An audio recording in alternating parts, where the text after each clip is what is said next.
పూరా local. Welcome to పూరా local. ఇటీవల భారత్ చైనా సంబంధాలు మళ్లీ వార్తల్లోకి వచ్చాయి. 2020 గల్వాన్ లోయ ఘర్షణ తర్వాత రెండు దేశాల మధ్య ఉద్రిక్తలు పెరిగి సంబంధాలు దెబ్బతిన్నాయి. అయితే అమెరికా అధ్యక్షుడు డొనాల్డ్ ట్రంప్ చైనాపై భారీ సుంకాలు విధించి వాణిజ్య యుద్ధం ప్రకటించడంతో పరిస్థితులు మారాయి. అమెరికా ఆధిపత్యానికి ఎదురుగా భారత్తో మైత్రి కుదుర్చుకోవాలని చైనా ప్రయత్నాలు ప్రారంభించింది. బ్లూంబర్గ్ నివేదిక ప్రకారం చైనా అధ్యక్షుడు జిన్పింగ్ భారత రాష్ట్రపతి ద్రౌపది ముర్ముకి ఒక రహస్య లేఖ పంపారు.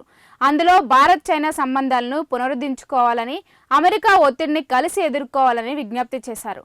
ఆ లేఖను రాష్ట్రపతి ముర్ము వెంటనే ప్రధాని మోదీకి పంపారు. భారత ప్రభుత్వం దీన్ని సీరియస్గా తీసుకుని చర్చలకు ముందడుగు వేసింది. ఫలితంగా సరిహద్దు చర్చలు పునరుద్ధరించుకోవాలని రెండు దేశాలు అంగీకరించాయి. చైనా భారత్కి యూరియా ఎగుమతులపై ఆంక్షలు తొలగించగా భారత్ చైనా పర్యాటకులకు వీసాలు మంజూరు చేసింది. త్వరలోనే డైరెక్ట్ విమాన సర్వీసులు ప్రారంభం కానున్నాయి. చైనా విదేశాంగ మంత్రి వాంగ్ ఏనుగు డ్రాగన్ కలిసి నడిస్తేనే అమెరికా ఆధిపత్యానికి ప్రతిస్పందన ఇవ్వగలం అని వ్యాఖ్యానించగా చైనా మీడియా ఈ సహకారాన్ని బ్యాలెట్ డాన్స్గా పేర్కొంది.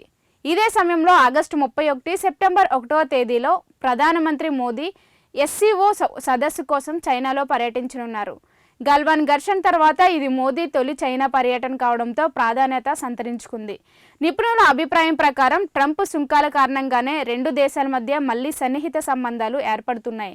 భారత్ చైనా ఈ కొత్త సహకారం ప్రాంతీయ రాజకీయాలపై కీలక ప్రభావం చూపనుంది.